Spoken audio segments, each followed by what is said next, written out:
नमस्कार. Share market Marathi या YouTube चॅनलवर आपल्या सर्वांचं हार्दिक स्वागत. आजच्या व्हिडिओमध्ये आपण शुक्रवार दिनांक 13 फेब्रुवारी 2026 साठीचं इंडेक्सचं विश्लेषण करणार आहोत. मात्र या विश्लेषणाला सुरुवात करण्यापूर्वी मला तुम्हाला शेअर मार्केट मराठीच्या ॲप विषयी थोडक्यात माहिती सांगायची आहे.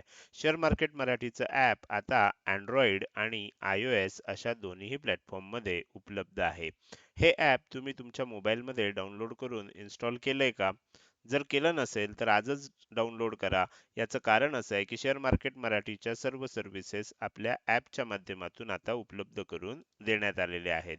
यामध्ये शेअर मार्केट मराठीचे फ्री कोर्सेस, प्रीमियम ग्रुप आणि पेड कोर्सेसचा समावेश आहे. समजा तुम्हाला हे ॲप डाउनलोड करून इन्स्टॉल करायचं असेल तर त्याची लिंक या व्हिडिओच्या डिस्क्रिप्शनमध्ये तसंच कमेंट सेक्शनमध्ये जी पिन कमेंट आहे या पिन कमेंटमध्ये उपलब्ध करून दिलेले आहेत. तिथे जाऊन तुम्ही हे ॲप डाउनलोड करून इन्स्टॉल करू शकता. हे झालं आपल्या शेअर मार्केट मराठीच्या ॲप विषयी थोडक्यात माहिती. आता आपण आपल्या मूळ विषयाकडे परत येऊया आणि आज गुरुवारी इंडेक्समध्ये कशाप्रकारे मूव्हमेंट झाली आणि उद्या शुक्रवारी कशाप्रकारे होऊ शकते याचं विश्लेषण करण्यासाठी डायरेक्टली जाऊया चार्टवर. आणि इथे मी निफ्टी 50चा 15 मिनिटाच्या टाइम फ्रेम मधला चार्ट ओपन केलेला आहे. आपण हे विश्लेषण उद्यासाठीचं करण्यापूर्वी आपण काल आजच्यासाठी काय विश्लेषण केलं होतं हे पहिल्यांदा समजून घेऊया. आपण बघू शकता की मागचे 2 दिवस मी तुम्हाला सांगितलं होतं की 10 आणि 11 तारीख आपल्याला मार्केट एका रेंजमध्ये अडकलेलं दिसत होतं. 25,900 आणि 25,980 काल ह्या दोन्ही लेवल मी तुम्हाला सांगितलेल्या होत्या आणि ह्या दोन लेवलमध्ये अडकलेलं आहे असंही सांगितलेलं होतं. त्याचबरोबर तुम्हाला हेही सांगितलं होतं की मार्केट ज्या वेळेला ह्या दोनपैकी कोणत्याही एका दिशेनं ब्रेकआउट देईल त्यानंतर मार्केटमध्ये एक मोठी मोमेंटम येऊ शकते. आणि आज तुम्ही बघू शकता की ही जी लेवल होती 25,900 जी मागची 2 दिवस बघा 25,900च्या जवळ आलं की बाउन्स येत होता. 25,900च्या जवळ आलं की बाउन्स येत होता. 25,900च्या थोडंसं खाली गेलं पण लगेच बाउन्स आला. तो आज ओपनिंगच 25,900च्या थोडंसं वर झालं, गॅप डाऊन झालं आणि त्यानंतर डायरेक्ट सेलिंग आलं. असं ज्या वेळेला होणार त्याच वेळेला मार्केटमध्ये आपल्याला काय बघायला मिळतंय, त्याच वेळेला मार्केटमध्ये एक मोठी मूव्हमेंट आपल्याला बघायला मिळते. आता जे आपले चॅनल मेंबर्स आहेत किंवा आत्मा कोर्सचे सदस्य आहेत त्यांना मी ज्या अपडेट देत असतो मार्केट चालू असताना त्यामध्ये मी क्लिअर कट सांगितलं होतं की मार्केटमध्ये आता हे जे सेलिंग आलंय कुठपर्यंत जाऊ शकतं, वेळा दिलेल्या होत्या. बरोबर त्यावेळेला आपल्याला इथून रिव्हर्सल बघायला मिळालं.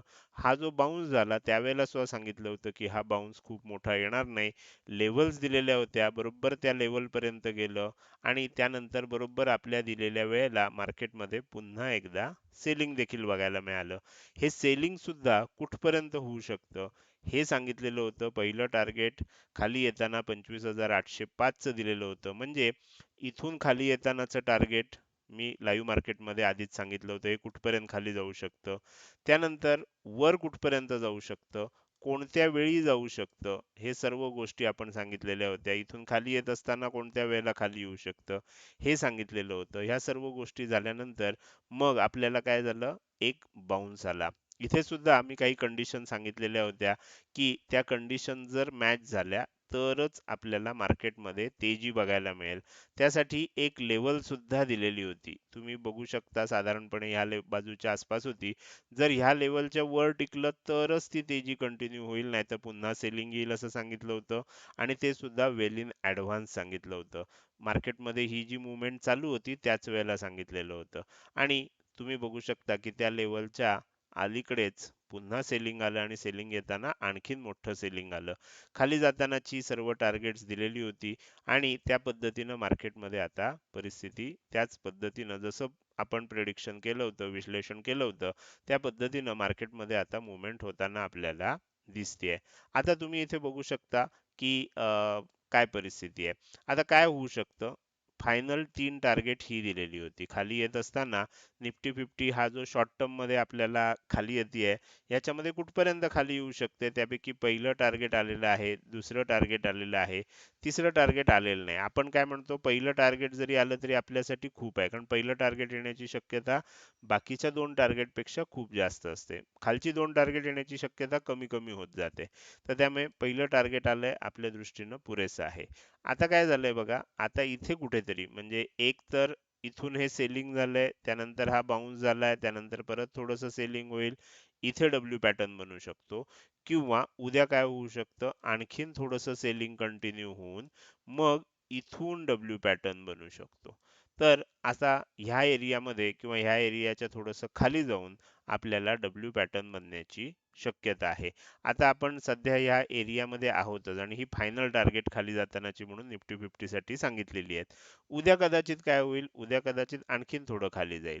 आता हे किती खाली जात आहे, समजा हा लो ब्रेक केला, तर मग आपल्याला काय झालं, आता इकडून मागं डब्ल्यू पॅटर्न बनण्याची शक्यता संपली. इथून पुढंच बनणार, कारण जो लोएस्ट लो असतो, आपल्याला डब्ल्यू पॅटर्न कसा पाहिजे, पहिला लो खाली पाहिजे, दुसरा येणारा लो वर पाहिजे. म्हणजे हा पहिला लो खाली राहायला पाहिजे आणि दुसरा लो वर राहायला पाहिजे. आता इथे हा जो पहिला लो आहे हे वर गेलंय आणि परत येताना ह्याच्या खाली गेलं, तर मग डब्ल्यू पॅटर्न नाही बनणार. त्यामुळे दुसरा जो लो आहे ना, तो ह्या पहिल्या लोच्या वरच राहायला पाहिजे. तो जर खाली गेला, याचा अर्थ आता इकडचं सगळं जे प्राइस ऍक्शन आहे ती आपल्याला विसरली पाहिजे, असा त्याचा अर्थ आहे. आणि इथून पुढे डब्ल्यू पॅटर्नची अपेक्षा ठेवली पाहिजे. इतकं सिंपल त्याच्यामध्ये प्राइस ऍक्शन आहे जी आपल्याला समजून घ्यायची आहे. जिथे कुठे डब्ल्यू पॅटर्न बनेल, मग त्यावेळेला आपल्याला ॲस्ट्रो लेवल सुद्धा असते. डब्ल्यू पॅटर्न, प्रत्येक डब्ल्यू पॅटर्न बरोबर आपल्याला ॲस्ट्रो लेवल असते. ती लेवल मेक ऑर ब्रेकची लेवल असते. ती जर क्रॉस झाली तरच आपल्याला ती तेजी बघायला मिळू शकते. मात्र एक गोष्ट आता नक्की झाली आहे, की ह्यापेक्षा जास्त सेलिंग येणार नाही असं वाटतंय. उद्या बघूया, कदाचित ह्या लेवलच्याही थोडंसं खाली सुद्धा जाऊ शकतं. मात्र इथे कुठेतरी आपल्याला आता बाउन्स येण्याची शक्यता निर्माण झालेली आहे. तर हे झालं निफ्टी 50 मध्ये. आज काय झालं, उद्या काय होऊ शकतं, या दोन्ही गोष्टी मी तुम्हाला इथे व्यवस्थित समजून सांगितलेल्या आहेत. त्यानंतर आपण पुढे जाऊया. बँक निफ्टीमध्ये जर तुम्ही बघाल, तर बँक निफ्टीमध्ये सुद्धा अजून सुद्धा म्हणजे आता बँक निफ्टीमध्ये मात्र 9 तारीख पासून होतं. निफ्टीमध्ये 10 आणि 11 तारीख होती. बँक निफ्टी 9 तारीख पासूनच साइडवेज झालंय बघा. 9 तारीख झाली, 10 तारीख झाली, 11 तारीख झाली, आज 12 तारीख झाली. आज 12 तारीखला मी थोडंसं तुम्हाला झूम करून दाखवतो, म्हणजे तुमच्या लक्षात येईल, की 12 तारखेला थोडंसं काय झालं होतं, इथे ब्रेकआउटचा प्रयत्न झाला, पण हा ब्रेकआउटचा प्रयत्न फेल गेला. परत इथे वर झालं, परत इथे एम पॅटर्न झाला, पण ह्या एम पॅटर्नचा ब्रेकआउट नाही आलं बघा. इथे एम पॅटर्न बनला होता, पण ह्या एम पॅटर्नचा ब्रेकआउट नाही आला आणि तिथनं परत बाउन्स झालाय.